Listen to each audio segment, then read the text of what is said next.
എല്ലാ കൂട്ടുകാർക്കും നമ്മുടെ പുതിയൊരു വീഡിയോയിൽ സ്വാഗതം. ഡെയർ ടു ടോക്കിൻ്റെ 69ാമത്തെ എപ്പിസോഡാണ് നമ്മളിന്ന് പരിചയപ്പെടാൻ പോകുന്നത്. ഇന്നത്തെ ഈ ഒരു വീഡിയോ ചെയ്യാനുള്ള പ്രധാനപ്പെട്ട ഒരു കാരണം കഴിഞ്ഞ ദിവസം ഇൻസ്റ്റാഗ്രാമിൽ വന്ന ഒരു മെസ്സേജാണ്. സമാന രീതിയിലുള്ള ചില കമൻറ്റുകൾ നമ്മുടെ ചില വീഡിയോകളുടെ താഴെയും വന്നിട്ടുണ്ടായിരുന്നു എന്നുള്ളതാണ്. എന്താണ് കാര്യം എന്ന് വെച്ച് കഴിഞ്ഞാൽ നമ്മൾ ഫോർ പ്ലേനെ പറ്റിയിട്ടൊക്കെ വീഡിയോ തയ്യാറാക്കിയിട്ടുണ്ടായിരുന്നു. അതിൽ പറഞ്ഞ പ്രധാനപ്പെട്ട ഒരു കാര്യം ലേഡീസ് സെക്ഷലി ഇറോസ്ഡ് ആവാൻ വേണ്ടിയിട്ട് കുറച്ച് ടൈം എടുക്കും. അതുകൊണ്ട് തന്നെ ഒരു ഫോർ പ്ലേ ആക്ടിവിറ്റീസ് ഒക്കെ വളരെ ഇമ്പോർട്ടൻ്റ് ആണ്. അതിനുശേഷം കോർ സെക്സും അതിനുശേഷം ഒരു ആഫ്റ്റർ പ്ലേയും കാര്യങ്ങളും ഒക്കെ ചെയ്യുന്നതാണ് ഏറ്റവും നല്ലത്. എന്നാൽ മാത്രമേ ഒരു പ്രോപ്പറായിട്ടുള്ള എൻജോയ്മെൻറ്റ് ലേഡീസിനെ സംബന്ധിച്ച് കിട്ടുള്ളൂ എന്നുള്ള കാര്യങ്ങളൊക്കെ നമ്മൾ സംസാരിച്ചിട്ടുണ്ടായിരുന്നു. പക്ഷെ നമ്മളതിൽ വിട്ടുപോയിട്ടുള്ളൊരു കാര്യം, ഇല്ലെങ്കിൽ നമ്മൾ സംസാരിക്കാൻ ബാക്കി വെച്ച ഒരു കാര്യം എന്ന് വെച്ച് കഴിഞ്ഞാൽ തിരിച്ചും ഇത്തരത്തിലുള്ള എൻജോയ്മെൻറ്റുകൾ വേണമെന്നുള്ളതാണ്. കാരണം ഒരു ആൺകുട്ടിയെ സംബന്ധിച്ചും അവന് സംതൃപ്തി കിട്ടുന്ന ഒരുപാട് ആക്ടിവിറ്റീസുകളുണ്ട്. അത്തരത്തിലുള്ള കാര്യങ്ങളും വളരെ ഇമ്പോർട്ടൻ്റ് ആണ്. ഒരു സെക്ഷൽ ലൈഫ് എന്ന് പറയുമ്പോൾ ഒരാളുടെ മാത്രം സാറ്റിസ്ഫാക്ഷൻ അല്ല, തിരിച്ചുള്ള സെക്ഷൽ ഫാൻറ്റസീസിനും തീർച്ചയായിട്ടും പ്രാധാന്യമുണ്ട് എന്നുള്ളതാണ്. ഈ ഒരു പയ്യൻ എനിക്ക് ഇൻസ്റ്റാഗ്രാമിൽ മെസ്സേജ് അയച്ചപ്പോൾ അവൻ പറഞ്ഞൊരു കാര്യമുണ്ട്. അവൻ്റെ വിവാഹം കഴിഞ്ഞതാണ്, പക്ഷെ അവൻ്റെ താല്പര്യങ്ങൾക്ക് ഒരു പ്രാധാന്യം അവിടെ ഇല്ല. അവൾ ഒരു താല്പര്യം കാണിക്കുന്നില്ല, ഒരു റിജക്ഷൻ മനോഭാവമാണ് കാണിക്കുന്നത്. അതുകൊണ്ട് തന്നെ സെക്സിനോട് തന്നെ ഒരു വിരക്തി, ഒരു താല്പര്യമില്ലായ്മ അവനെ സംബന്ധിച്ചിപ്പോൾ തോന്നുന്നുണ്ട് എന്നുള്ളതാണ്. നമ്മൾ മുമ്പ് ചെയ്ത പല വീഡിയോകൾ താഴെയും ഇത്തരത്തിലുള്ള കമൻറ്റുകൾ വന്നിട്ടുണ്ടായിരുന്നു. എന്താണ് ബ്രോ, ആൺകുട്ടികൾക്ക് സന്തോഷമൊന്നും വേണ്ടേ, അവർക്ക് വേണ്ടിയിട്ടുള്ള വീഡിയോ എന്തുകൊണ്ടാണ് ചെയ്യാത്തത് എന്നൊക്കെ അന്ന് കമൻറ്റുകൾ വന്നിട്ടുണ്ടായിരുന്നു. പക്ഷേ ഇൻസ്റ്റാഗ്രാമിൽ ഈ ഒരു മെസ്സേജ് കണ്ടപ്പോഴാണ് അതിൻ്റെ ഒരു സീരിയസ്നെസ് കുറച്ചും കൂടി മനസ്സിലാക്കിക്കൊണ്ട് നമ്മൾ ഇന്ന് ഈ ഒരു വീഡിയോയിൽ എത്തിയിട്ടുള്ളത്. കാര്യം നമ്മൾ പറയാൻ പോകുന്ന കാര്യം എന്ന് വെച്ച് കഴിഞ്ഞാൽ, ലേഡീസ് നമ്മളെ വീഡിയോസുകൾ പല ലേഡീസുകളും കാണാറുണ്ട്. തീർച്ചയായിട്ടും നിങ്ങൾ കണ്ടിരിക്കേണ്ടുന്ന ഒരു വീഡിയോ ആണ്.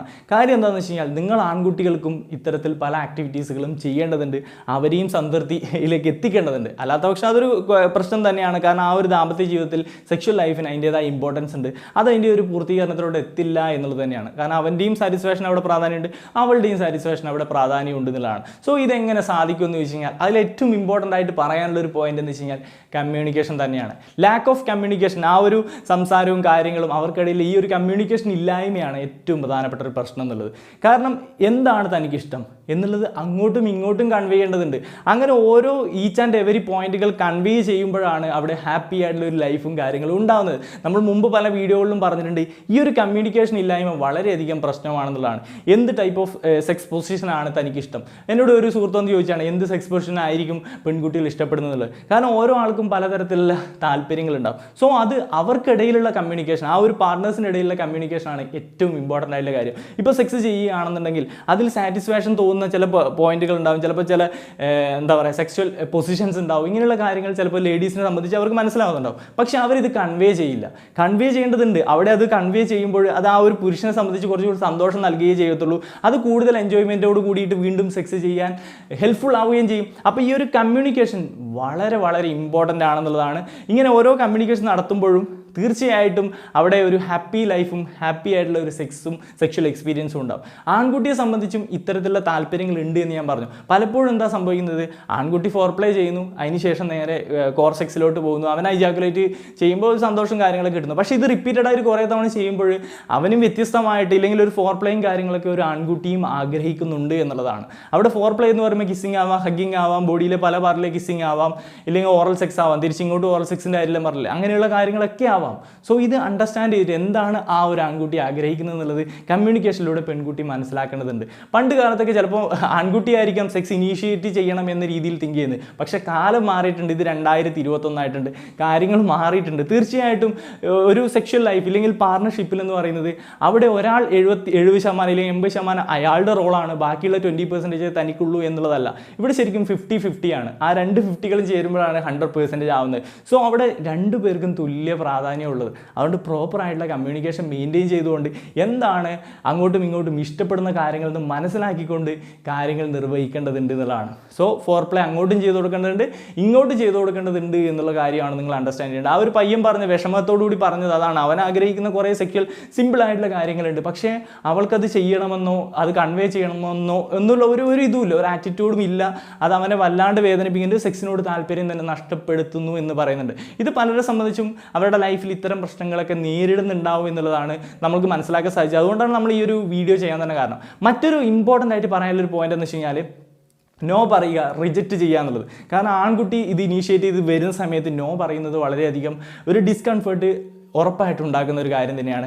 നോ പറയുന്നതിന് ചിലപ്പം തക്കതായ റീസൺസ് ഉണ്ടാവും. ചിലപ്പോൾ പീരീഡ്സ് ആയിരിക്കാം, മറ്റെന്തെങ്കിലും ഫിസിക്കലായിട്ടുള്ള ബുദ്ധിമുട്ടുകൾ ഉണ്ടാവാം. അതൊക്കെ സ്വാഭാവികമാണ്. പക്ഷേ അതൊന്നും കൺവേ ചെയ്യാതെ, ഇതാണ് തൻ്റെ പ്രശ്നം, ഈ ഒരു കാര്യം ഉള്ളതുകൊണ്ടാണെന്നൊന്നും കൺവേ ചെയ്യാതെ ഇന്ന് വേണ്ട, പറ്റില്ല എന്ന രീതിയിലാണ് എന്നുണ്ടെങ്കിൽ അതൊരു റിജക്ഷൻ പ്രശ്നവും അവനൊരു ഡിസ്കംഫേർട്ടും ആയിരിക്കും ഉണ്ടാക്കുക എന്നുള്ളതാണ്. സോ അവിടെ എന്തുകൊണ്ടാണ് ഇന്ന് നോ പറയുന്നത് എന്നുള്ളത്, ഇല്ലെങ്കിൽ റിജക്റ്റ് ചെയ്തത് എന്നുള്ള കാര്യം കൃത്യമായിട്ട് നല്ല സോഫ്റ്റായിട്ട് പറഞ്ഞുകൊണ്ട് കൺവേ ചെയ്തുകൊണ്ട് അവരെ കംഫർട്ടബിൾ ആക്കാൻ ശ്രമിക്കുക. കാരണം തീർച്ചയായിട്ടും ആ ഒരു കംഫർട്ട് സോൺ അങ്ങോട്ടും ഇങ്ങോട്ടും വേണ്ട കാര്യമാണ് കേട്ടോ. കാരണം ഇതിപ്പോൾ പുരുഷനെ സംബന്ധിച്ച് ചിലപ്പം ഫിസിക്കലി ഓക്കെ അല്ലാത്ത സമയത്ത് ലേഡി താല്പര്യപ്പെടുകയാണെന്നുണ്ടെങ്കിലും ഇതേ ഒരു സംഭവം തന്നെയാണ്. അവരുടെ റിജക്റ്റ് ചെയ്യുകയാണെന്നുണ്ടെങ്കിലും കംഫർട്ടബിൾ ആക്കാൻ ശ്രമിക്കണം. കാര്യം എന്താണ്, പ്രോബ്ലം എന്താണെന്ന് പറഞ്ഞ് മനസ്സിലാക്കിക്കൊണ്ട് കംഫർട്ട് ആക്കാൻ ശ്രമിക്കണം. എന്നിട്ട് പിന്നീട് വീണ്ടും ടൈം കിട്ടുമ്പോൾ അല്ലെങ്കിൽ പറ്റുന്ന സമയത്ത് അത് എൻജോയ് ചെയ്യാനും ശ്രമിക്കണം എന്നുള്ളതാണ്. സോ ചുമ്മാ റിജക്റ്റ് ചെയ്തിട്ട് ഒഴിവാക്കുന്നതിലുപരി കൃത്യമായിട്ടില്ല. കാരണം നിങ്ങളുടെ പാർട്ട്നേഴ്സാണ്, അങ്ങോട്ടും ഇങ്ങോട്ടും ഞാൻ പറഞ്ഞല്ലോ 50-50 ആണ്. സോ തീർച്ചയായിട്ടും അങ്ങോട്ടും ഇങ്ങോട്ടും കൺവേ ചെയ്തുകൊണ്ട് കമ്മ്യൂണിക്കേഷൻ അതാണ് ഏറ്റവും ഇമ്പോർട്ടൻ്റ്. ഇഷ്ടാനിഷ്ടങ്ങളും എല്ലാ കാര്യങ്ങളും മനസ്സിലാക്കിക്കൊണ്ട് കാര്യങ്ങൾ മൂവ് ചെയ്യേണ്ടതാണ്. അവസാനമായിട്ട് പറയാനുള്ള ഒരു പോയിന്റ് കൂടി എന്താ വെച്ച് കഴിഞ്ഞാൽ, വിവാഹമൊക്കെ കഴിഞ്ഞ് ഒരു കുട്ടിയൊക്കെ ആയതിനു ശേഷം ഇതൊന്നും വേണ്ട ഇനി എന്ന് തിങ്ക് ചെയ്യുന്ന ലേഡീസ് ഉണ്ടാവും, അതുപോലെ പുരുഷന്മാരും ഉണ്ടാവും കേട്ടോ. അപ്പോൾ തീർച്ചയായിട്ടും അതിനുശേഷം കുട്ടികളുണ്ടായതിനു ശേഷം താല്പര്യമില്ലേ എന്നുള്ളതൊരു വലിയൊരു ചോദ്യമാണ്. ഉണ്ട് എന്നുള്ളതാണ് വളരെ സത്യം. അപ്പോൾ കുട്ടി ആയതിനു ശേഷം സെക്ഷൽ ലൈഫ് വേണ്ട എന്നുള്ളതല്ല, കുട്ടി ഇനി മറ്റൊരു കുട്ടിക്ക് വേണ്ടി പ്ലാൻ ചെയ്യാതിരിക്കാം. അതിന് വേണ്ടിയിട്ട് ഒരുപാട് മെത്തേഡ്സുകളുണ്ട് കേട്ടോ. പ്രഗ്നൻസി ഒഴിവാക്കാനുള്ള ഒരുപാട് മെത്തേഡ്സുകളുണ്ട്, ഇല്ലെങ്കിൽ അത് സ്റ്റോപ്പ് ചെയ്യാനുള്ള മെത്തേഡ്സുകളുണ്ടല്ലോ, ഒരുപാട് മെത്തേഡ്സുകളുണ്ട്. സോ അങ്ങനെയുള്ള ഒരു കാര്യം എടുത്ത് സെക്സ് ചെയ്യുന്നതിനൊരു പ്രശ്നമേ അല്ല എന്നുള്ളതാണ്.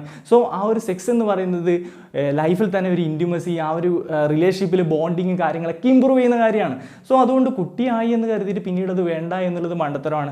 പാർട്ണർ അത് ആഗ്രഹിക്കുന്നുണ്ടെങ്കിൽ അത് നൽകേണ്ടതുണ്ട്. അപ്പോൾ ആ ഒരു മ്യൂച്വൽ അണ്ടർസ്റ്റാൻഡിങ്ങിൽ മനസ്സിലാക്കിക്കൊണ്ട് കമ്മ്യൂണിക്കേറ്റ് ചെയ്തുകൊണ്ട് കാര്യങ്ങൾ മൂവ് ചെയ്യേണ്ടതുണ്ട് എന്നുള്ളതാണ്. ഏകദേശം കാര്യങ്ങൾ മനസ്സിലായിട്ടുണ്ടാവും. അപ്പോൾ പുരുഷന്മാർ അവരാഗ്രഹിക്കുന്നുണ്ട്, അവരാഗ്രഹിക്കുന്ന കാര്യങ്ങളുണ്ട്.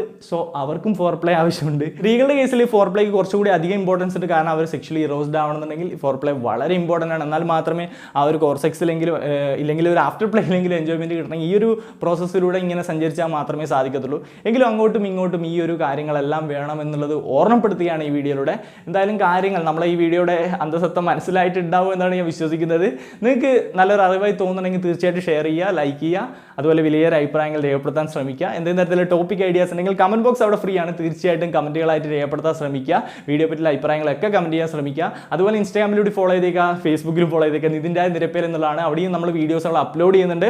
ഇൻസ്റ്റാഗ്രാമിലാണെങ്കിൽ നമ്മൾ റീൽസ് കാര്യങ്ങളൊക്കെ ഷോർട്ട് വീഡിയോസുകളും അപ്ലോഡ് ചെയ്യുന്നുണ്ട്. അപ്പോൾ ഇനി അടിപൊളി വീഡിയോസുകൾ നമ്മൾ നിങ്ങളിലേക്ക് എത്തിക്കുന്നതായിരിക്കും. അപ്പോൾ അതൊക്കെ കാണാൻ വേണ്ടി സബ്സ്ക്രൈബ് ചെയ്ത് ബെല്ലൈക്കൺ എനേബിൾ ചെയ്തൊക്കെ മറക്കരുത്. അപ്പോൾ നിർത്തുന്നു. മറ്റൊരു വീഡിയോയിൽ വീണ്ടും കാണാൻ പറ്റുമെന്ന് പ്രതീക്ഷയോടെ നിർത്തുന്നു. It's me Nithin Raj. ടാറ്റാ.